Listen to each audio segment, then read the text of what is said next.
pollinators in Oklahoma. And, oh dear, somehow it went back to where I was, where I had been. So let me try that again. Okay. Back to do you have the beginning slide again, the yellow flower? Yes. Yes. Great. Great. Well, I will proceed because you introduced me. First, I do need to introduce my employer. And my employer, people actually pay my paycheck, is a nonprofit based in Portland, Oregon, named the Xerces Society. It's a funny name. We're named after the little blue butterfly shown. Why are we named after that butterfly? That butterfly used to live in California, and then because of all the urbanization, San Francisco, its habitat was destroyed, and this butterfly is no more. It went extinct. So people who love butterflies out in the West Coast got together and said, hey, we want to make sure this never happens again. And they formed this organization. Well, that was 51 years ago. 20 years ago, we had 3 employees nationwide. Now we've got about 75. So we are in a rapid growth phase because we want to help the world. We want to help save the pollinators of the world and the other insects and things like that. And people, other people care about that too. Of course, I'm also associated with the NRCS. And as Arnetta pointed out, I'm part of the Central National Technology Support Center. That's in Fort Worth. I am not in Fort Worth. When I took the job, I told them there's no way I'm moving down there. My wife's a professor at OSU in Stillwater. So they let me stay here in Stillwater and telecommute. But believe it or not, I help NRCS with pollinator efforts all the way from Michigan to Louisiana, North Dakota to Texas. But I certainly do more work in Oklahoma than any other state.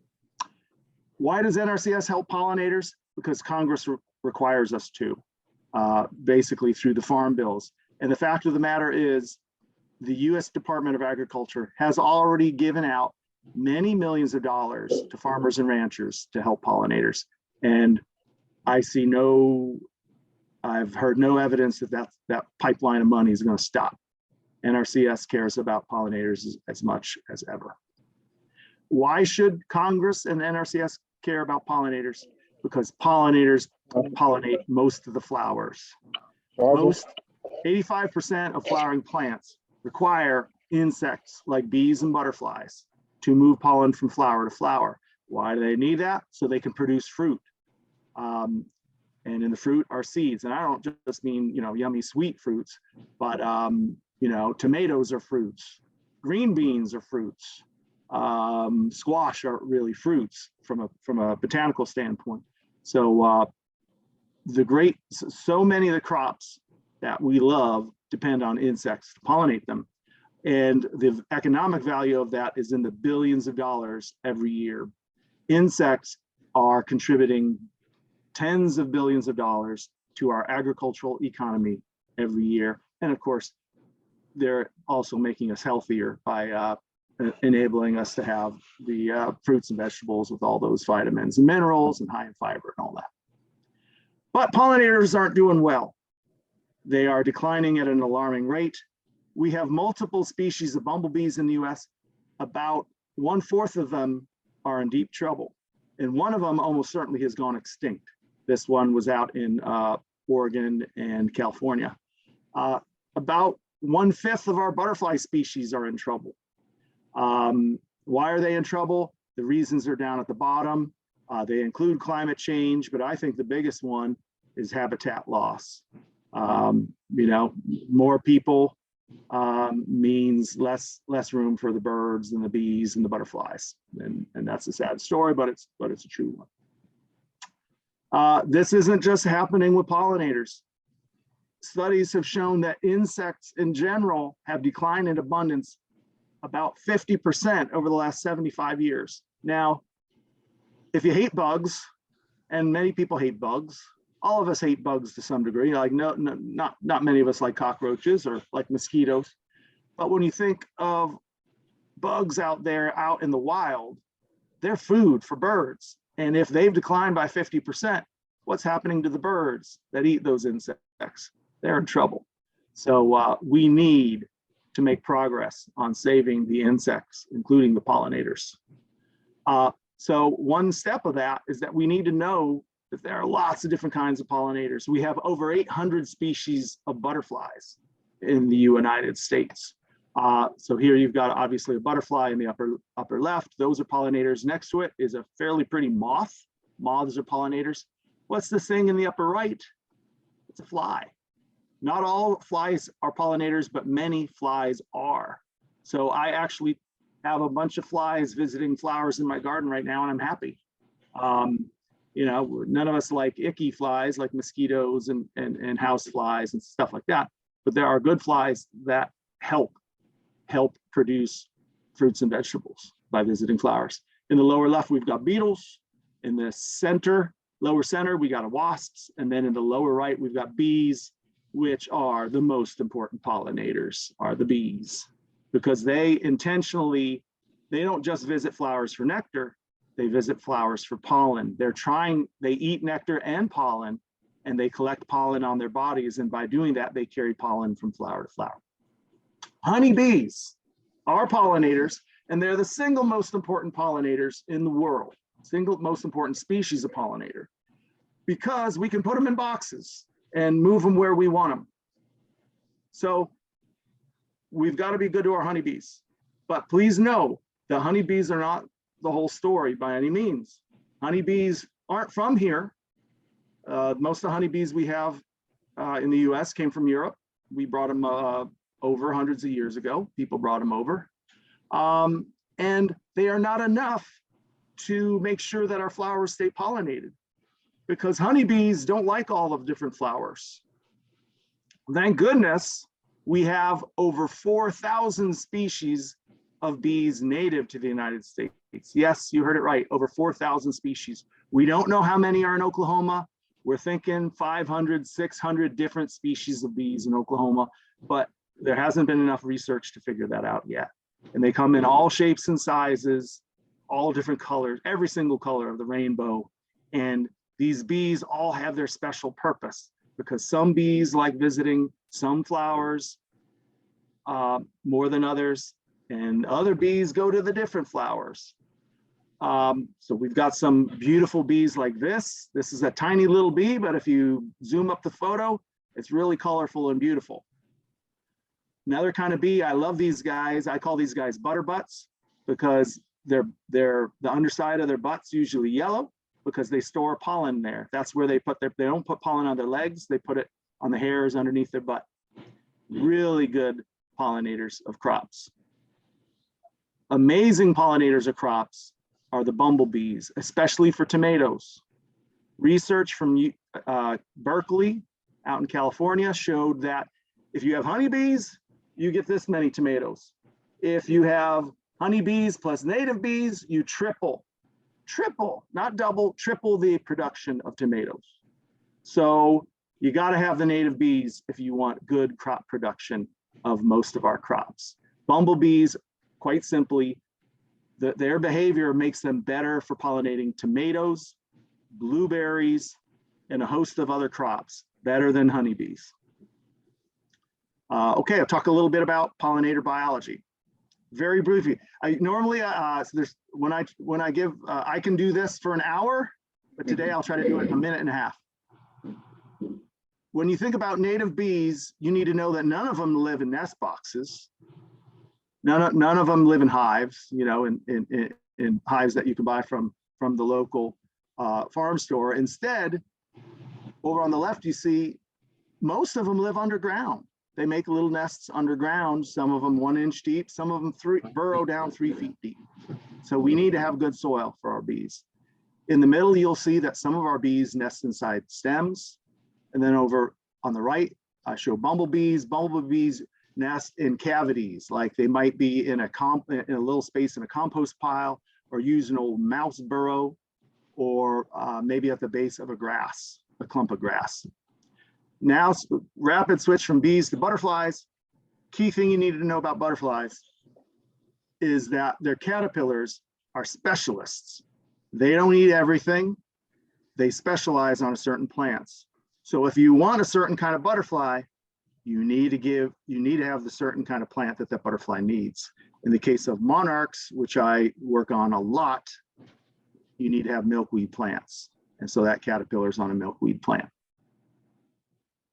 The adults eat nectar, and there are a whole bunch of different flowers that they visit, but they particularly like plants in certain families, like the aster family, like sunflowers, things like that. So just to give you a sample, that's giving you a sample of some of the flowers you might plant. So one of the funnest things that we can do at NRCS for pollinators is to create habitat. Well, I'm sorry, NRCS doesn't create habitat. Y'all create habitat with help from NRCS, hopefully. And Arnetta, you've already done that. I'm glad to hear that. I wish I knew. I would ask you for some photos of your plantings. I'll have some photos of some of my plantings. I just started doing some on our farm a couple years ago. Still pretty small scale, but I'm going to ramp it up in the next couple of years. But yes, NRCS has a special practice, practice 420, wildlife habitat planting.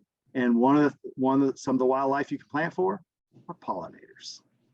And pollinator habitat can be very, very beautiful. So one important thing to know, again, this normally planting habitat is a 1 or 2 hour topic. I'll try to cover it in 1 or 2 minutes. Very key that you need to know, you need to have a variety of flowers, things that bloom in the early spring, mid-spring, early summer, midsummer, late summer, fall, because the pollinators need food throughout the growing season. And I will just run through a few of my favorite pollinator plants from Oklahoma. For really early spring bloom, plant a few trees like Mexican plum. Mexican plum is actually really common in Stillwater, in central Oklahoma, eastern Oklahoma, western Oklahoma. If you're seeing a tree about 12, 15 feet tall in March with flowers, white flowers on it, it's a good chance it's Mexican plum. They have delicious fruit, and those flowers are really good for pollinators. Later on in spring, purple coneflower is an old standby, very beautiful. Pollinators love it. Little later than that is butterfly milkweed. This is one of my favorite plants. I have lots of these on our farm. Wild bergamot is a species of mint. You can use the leaves to make a delicious tea. And the flowers are phenomenal for bees and butterflies. Cup plant is more for eastern Oklahoma, but I've just fallen, even though I live in central, I plant this along my pond. This plant likes wet areas, and I just love it. And the bumblebees, that's a big, beautiful bumblebee using that flower. And I've fallen in love with this plant. Blazing stars. We have a lot of blazing star species in Oklahoma. They typically have pink, purple flowers like you see here. Phenomenal plants. And yes, you can purchase the seeds from these in Oklahoma and have these on your land. Sunflowers are terrific. I'm going quick because I need to go quick, but again, I could talk a lot about these sunflowers. Goldenrods. By the way, goldenrods don't cause many allergies. I get bad fall allergies. It's not due to the goldenrod, it's due to the ragweed that blooms at the same time as the goldenrod. So goldenrod's really good for bees and butterflies, as are asters. Of course, when you're going to plant habitat for pollinators, you got to have some grasses in there too, for many reasons. One of them is there are a bunch of butterflies that lay their eggs on grasses, and their caterpillars only eat these special grasses like Indian grass, which I think is the state grass of Oklahoma. Beautiful plant. What about rangelands? What if you have cattle? You don't have crops, you have cattle. Can you help pollinators? Absolutely, you can. We did produce a document, some coworkers and I. The other ladies that you see listed on top, they're from the Northern Plains, from North Dakota and Nebraska, and they worked with me on this document, but it was reviewed by NRCS biologists throughout the Great Plains. And if you're interested in getting some detailed information on how to manage cattle lands, grazing lands for pollinators, please find it online. It's a free download. Search, or I can email it later. That's easy enough. Search for rangeland management and pollinators. We put a lot of effort into this. It's a short document, pretty easy read. Hopefully you'll agree it's good information. There's a big risk in rangeland of overgrazing. If grazing land is constantly munched down to about an inch tall, 2 inches tall, then the cattle are probably gobbling up the wildflowers too, and not just the grass. And they're probably trampling the stems that some of those native bees nest in. And they're probably compacting the soil so much that the bees have a hard time of digging nests into the soil. So NRCS has a conservation practice 528, prescribed grazing, very important practice in cattle country, in which they ask people to try to modify the stocking rate. And for pollinators, I'm not going to tell anyone what their stocking rate should be because it would change from site to site. But that point down at the bottom, we recommend that you consult with your local staff. Point number 2, bullet number 2, you're going to want to provide some rest to your parts of your land each year to give a chance for the wildflowers to come up, because a lot of those wildflowers are very nutritious. Some people think wildflowers are bad, and some wildflowers are toxic to cattle. Well, I've talked to a lot of veterinarians, and they say the toxic plants in Oklahoma, the cattle avoid them. They just don't eat them. They're smart. They have a taste. They can tell it tastes yucky, and they stop eating them. So we've got so those aren't a problem to cattle. And then there are a whole bunch of other wildflowers that are delicious and nutritious to cattle, full of protein. And so you want to give those plants a little bit of rest so that they have a chance to bloom. Okay, on to the next topic, prescribed burning. If you aren't lighting fires on your rangeland, you should strongly consider it, because prescribed fire really helps the grass and the wildflowers grow really well, and it helps your cattle gain more weight because of the nutritious regrowth after the fire. And on the right, that's me burning a buddy's ranch. He's got 160 acres just west of Stillwater, and I helped him burn a couple of years ago. Helped him burn this year, and we had an escape. The fire got off his land onto his neighbor. That was not fun, but we put it out, no harm done. Benefits of prescribed fire: it kills invasive trees, it increases bare ground for the bees, it increases the number of flowers. And this was part of my PhD research.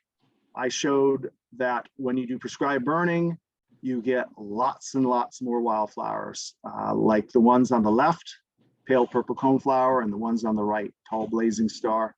And these prairies happen to be up in Missouri, but I've seen the same thing at many sites here in Oklahoma. And the bees and butterflies come to these areas pretty soon after the fire because the flowers go crazy. So prescribed fire is NRCS Conservation Practice 338, really important. We do recommend that you try not to burn too much of the land in a given year, because the fire can hurt the caterpillars. To show that I am not just a talker, I'm a doer, this is a picture of some people helping to burn our land last November. And yeah, it got real close to the house, but we knew it was safe. We had plenty of water on hand, and we weren't going to burn our house down. Another conservation practice exceedingly important is brush management. Cedar trees are one of the great menaces of Oklahoma and Texas and Kansas, because they're stealing the water and their cattle don't eat them. So they're taking over our grasslands, turning grasslands into forest. And this is our farm 4 years ago with loads of cedar trees. We had just moved on to it. And underneath those cedar trees, what do you see? Nothing, no flowers, and nothing for the cattle to eat. So we got some help from actually from the conservation district to get rid of a lot of the cedars. Now that shows me cutting some down. Yeah. I quickly learned I couldn't do it all, so we had to hire somebody to help. But again, we got some cost share from the conservation district, and it helped. After we cut down a lot of cedars, I actually scattered some seed to plant habitat. That's February. Take a look 7 months later.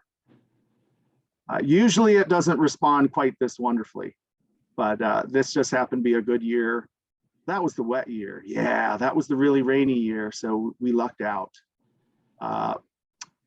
This is some more pollinator habitat we've established on our pond.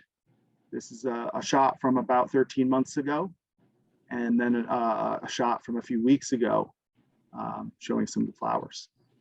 Takeaway messages: insects are in trouble, but there's a lot we can do to help. Please ask NRCS for technical and financial assistance to help you create and restore habitat. I'm going to speed up. I'm really very close to done. I'll go right to this slide. For more information, you can go to me and I'll give you my email addresses, but you should also go to this fine young lady, Leslie Elmore. Probably, well, she was the initial person asked to give this talk because she covers Oklahoma 24/7, except right now she's on vacation. So she couldn't be here tonight. But Leslie, I've known Leslie for about 15 years, wonderful lady, and she's a wonderful resource. Please contact Leslie for help with pollinator habitat. But feel free to contact me as well. And here's my contact info. Any questions?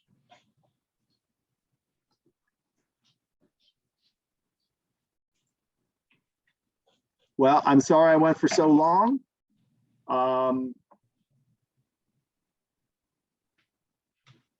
Stacy, are you there? I am. Do you want me to go ahead and go, Mrs. Cotton? Yes. Excellent. All right. Well, I'm going to try sharing my video one more time. And when my face freezes, you at least saw what I looked like at one time. So here I am. Now I'm frozen. So you'll see my happy hands while I'm frozen in place. So I'm Stacy Riley, and I actually work for the United States Department of Agriculture, the Natural Resources Conservation Service. Been doing that about 30 years now. One of the reasons I asked Ray to go first is because him and Leslie, as he pointed out, are our resident pollinator experts when it comes to what we can do technically. And so I didn't want to cover.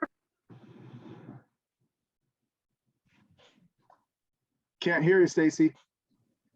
Oh, I hit the wrong button. I was going to stop my video since I was frozen in place. Can you hear me now? Yep. Okay. So, so I wanted Ray to talk. Ray talked about a lot of the great things about pollinators, their benefits, they're awesome. He also talked about some of the key practices that we use within the Natural Resources Conservation Service. And what I'm going to talk to you about just very quickly today is how we can help you as customers or some of your friends, family, people you come into contact, you can share this information with them, how we as NRCS can help get pollinators established on landscapes across Oklahoma, because that's our ultimate goal. Ray laid out the framework of why we're able to help farmers and ranchers, landowners do this type of work. Now I'm going to tell you how to make it happen. We have two primary programs in the state of Oklahoma that NRCS sponsors, and it's all through the Farm Bill. Currently, we're working under the 2018 Farm Bill. And the first one that we have, and we've had this program out around a very long time, I call it our flagship program. It is the Environmental Quality Incentive Program. We call it EQIP for short because as a government employee, we got to have us an acronym. But that's its long name, is the Environmental Quality Incentive Program. Short name is EQIP. What it is, it's a financial assistance program, meaning that we, the government, pay for part of the cost to install a practice, and then you pay for the other part. We give you a flat rate amount of money based on how much you actually install. So for instance, let's go with one of the last things that Ray talked about was prescribed burning. We would pay you a flat amount per acre to burn your property based on our standard and specs, then we would reimburse you that amount once we said it met our standard and specifications. So that's just an example. In that program, we take applications all the time, year round, anytime our office is open, and even if we're not open, because you can still email it to us. But what we do is we set every year an application deadline, meaning if you have your application in our office to be considered for financial assistance, we will, that deadline, you will be considered for that year's funding. Now, we don't have unlimited funds. So that means we do have criteria that we use to separate applications out. We call it a ranking. We rank your applications against other people in your county. Each county in the state of Oklahoma receives their own allocation, but they also set their own local priorities. And then we also have statewide priorities. Some of our statewide priorities in EQIP have been specifically geared for soil health, which Ray mentioned the reason why soil health is important, because that's where a lot of our insects, namely bees, live, but also because we also have just needing to recreate habitat that's lost for some of our potential endangered species. And we all know what a great benefit pollinators are for all of our, whether it's rangeland, cropland, or pasture land. It's just, it's important. So we have very specific for just that as well in the EQIP program. You do have to become eligible for the program. There's 2 levels of eligibility. There's your personal eligibility, and this will also go with the other program I'm going to talk about here in a minute, which is the Conservation Stewardship Program. You have to be eligible for participation. You have to meet certain criteria. One of the big things is you have to have your records established with our sister agency, the Farm Service Agency, and that means you have to be provide them information showing that you are either the owner or the operator on a piece of property. And then you have to be a few other things. You have to have, you can't make more than a certain amount of money. You have to, your adjusted gross income, you have to verify that you make less than $900,000 a year. There's some little caveats to that, but that's kind of the generic standard right there. The other thing is you have to be in compliance with certain parts of the 1980 Farm Bill, which means you can't be violating the highly erodible land or the wetlands compliance issues that were established in 1985. And we can work with you to work you through that process as well. But that's the big thing. And then you have to have an application on file with us. But the one thing that NRCS is, it's very critical for us, and Ray alluded to it a couple of different times because I picked up on it because it goes back to my old worldness, is we can't give an overall prescription. There's, I think, 10, 11, 12 people on this call today. Each of you have your own unique land. Each of you have your own unique objectives. So NRCS will come out and do a site visit with you.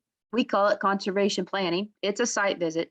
We're going to talk to you as the landowner operator, find out what you're trying to accomplish, what your goal is, and then we'll see what your land can do, your soil.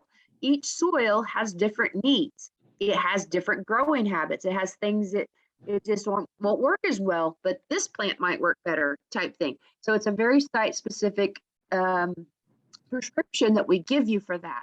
That is always free of charge, that part. That technical assistance part, that is always free of charge. You don't even have to sign up any papers with us. We can do that for free. But if you want to participate, meaning we are going to help you pay for part of the installation cost of that prescription, that conservation plan, that's whenever you have to meet those eligibility requirements. And EQIP is the one that's the bigger one in Oklahoma. There is no size limit. You can have the smallest of smallest farmsteads to the largest of largest rangelands. It doesn't matter to us. Each one has an opportunity to be a great asset to the pollinators of Oklahoma.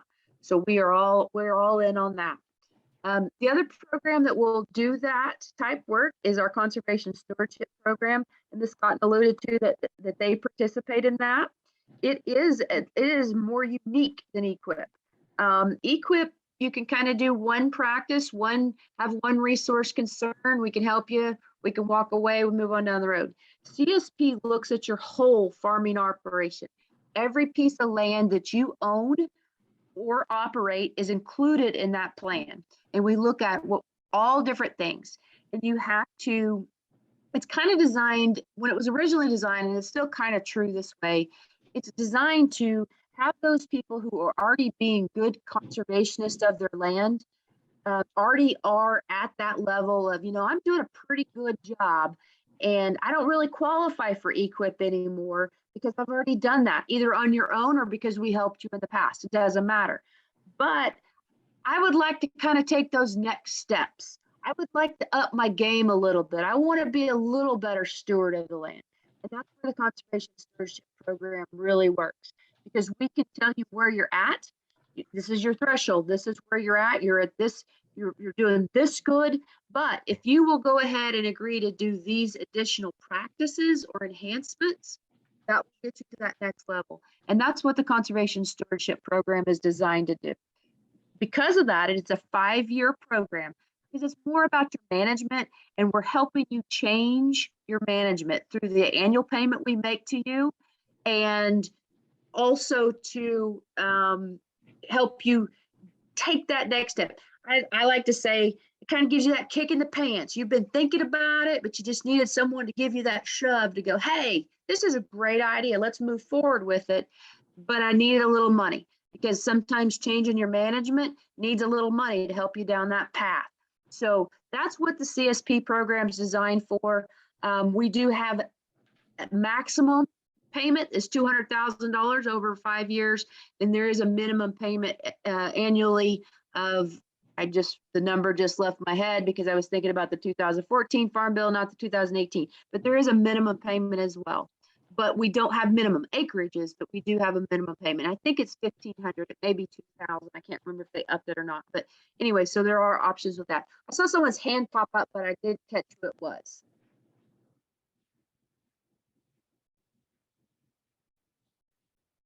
Ms. Cotton, I'm not, let me see. I don't see a hand. Okay, maybe I was just dreaming it. All right, so that's kind of where we're at. That's really quick, down and dirty, nothing crazy. But the big thing for us as NRCS employees is we need to, we can't just wholesale say, hey, this is a great pollinator, you need to plant this. When we do a prescription for like all those flowers Ray mentioned, we need late spring, early spring, fall, winter. That's a prescription, and it's based somewhat on your soil type as well as what your objective is. Because if your objective is some other insect, then we would probably look at a different plant than what would traditionally be in a mix. So there's lots and lots of opportunities. If you're allergic to something, you obviously wouldn't want to put it on your place. So we could find a replacement grass and or plant for that case. I think I'll stop there, because if not, I could just ramble on for hours. You can ask Brandon Bishop, I can do that. So. Well, yeah, I really thank you, Stacy, as well as you, Ray. You've given us a boatload of information. I'm going to tell you, although I've lived on the place that we live on, and where we live is about 80 acres, and we have some other acreages, you know, some more acreages. But here, when my husband transplanted me from the city to the country, and I'd see all those flowers, I never thought there was rhyme or reason to it. I genuinely thought they were just wildflowers, and God just blessed us with some nice blooming flowers to enjoy for a short amount of time. I didn't even know that there were male and female plants.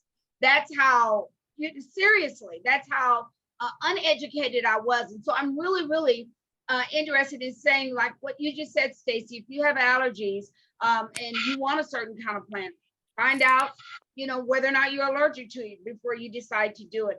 Simple things, but can make a big difference. And when you say, Ray, when you give us the overall perspective of how this is affecting our world, it's mind-boggling. But each and every one of us in a small way can do something to help the ecology without necessarily being master gardeners or ecologists. So I'm going to ask if anyone has a question at this time. You'll need to unmute yourself if you'd like to ask a question, or you can type it into the chat.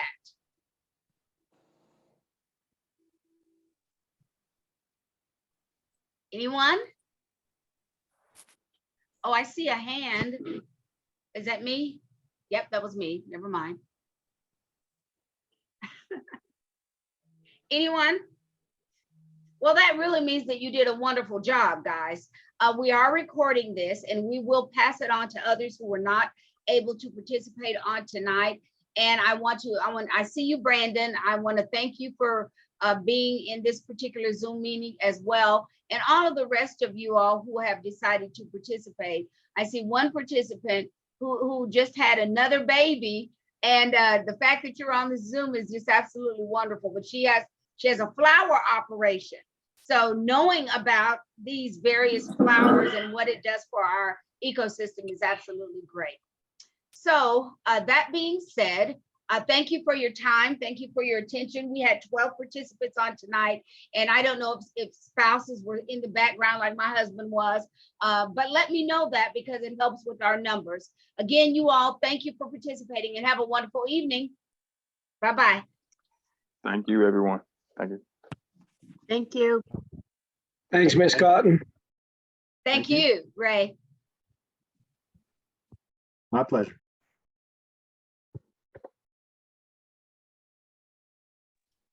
So Arnetta, how much habitat have you got put in Well, for pollinators? okay, so I don't know how big the one we're getting ready to put in is, but it's almost the length of our garden. And the garden Okay. goes from the road all the way down past our house.